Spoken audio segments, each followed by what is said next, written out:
चीन, पाकिस्तान और बांग्लादेश के बीच पहली बार त्रिपक्षीय बैठक हुई है। विश्व राजनीति के इतिहास में ऐसा पहली बार हुआ जब इन तीन देशों ने एक साथ त्रिपक्षीय बैठक की है, जिसकी मेजबानी चीन ने की। चीन के यूनान प्रोविंस के कुनमिंग शहर में यह बैठक आयोजित की गई। भारत के उत्तर में चीन, पश्चिम में पाकिस्तान और पूर्व में स्थित बांग्लादेश के बीच हुई इस बैठक को लेकर चर्चाएं तेज हो गई हैं। इसे लेकर क्षेत्रीय राजनीति में एक महत्वपूर्ण घटनाक्रम माना जा रहा है। ये बैठक ऐसे वक्त में हुई है जब भारत चीन संबंधों में मधुरता नहीं है। भारत और बांग्लादेश के बीच भी कई मुद्दों को लेकर तनाव चल रहा है, जबकि भारत और पाकिस्तान के बीच संबंध अपने सबसे खराब दौर से गुजर रहे हैं। ऐसे में तीनों ही देशों के साथ भारत के संबंधों में बिगाड़ है और तीनों देश जब ऐसे मौके पर बैठक कर रहे हैं तो इसे कूटनीतिक और रणनीतिक तौर से संदेह की नजरों से देखा जा रहा है।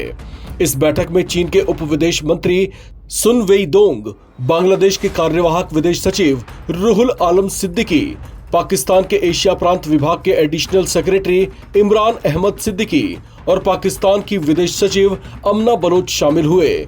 इस बैठक में जिन मुख्य एजेंडों पर चर्चा हुई उनमें तीनों देशों ने व्यापार, समुद्री सहयोग, क्षेत्रीय संपर्क, इन्वेस्टमेंट, स्वास्थ्य और शिक्षा में बेहतरी और सहयोग बढ़ाने पर सहमति जताई है। चीन के विदेश मंत्रालय की ओर से इस त्रिपक्षीय बैठक को लेकर बताया गया कि इस बैठक में ये सहमति भी बनी है कि इसको लेकर एक स्पेशल वर्किंग ग्रुप भी बनाया जाएगा।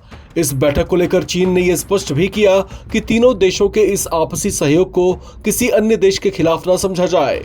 बताया जा रहा है कि उनके ऐसे बयान का इशारा इंडिया की तरफ ही हो सकता है। हालांकि दक्षिण एशिया के इस बड़े घटनाक्रम को लेकर भारत सतर्क है।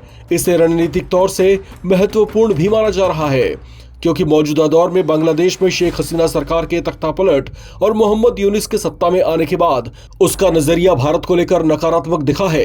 वहीं पाकिस्तान की आतंकी गतिविधियों के खिलाफ भारत के ऑपरेशन सिंदूर से दोनों देशों के रिश्ते हाशिए पर चले गए हैं।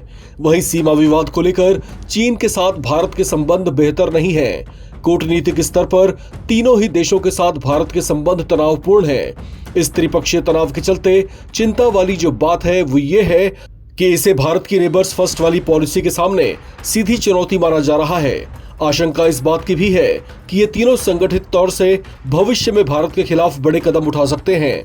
हालांकि कुछ विशेषज्ञों की नजरों में इस घटनाक्रम को ज्यादा गंभीरता से लेने की जरूरत नहीं है, क्योंकि चीन को छोड़कर बांग्लादेश और पाकिस्तान में राजनीतिक अस्थिरता वाली चीन परस्त सरकारें हैं।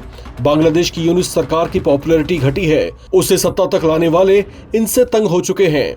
ऐसे में इनका जल्द सुपड़ा साफ होना तय है। जबकि पाकिस्तान में भी शहबाज शरीफ की वो सरकार है जो जनता के मैंडेट से सत्ता में नहीं बल्कि तख्ता पलट के बाद पावर में आई थी।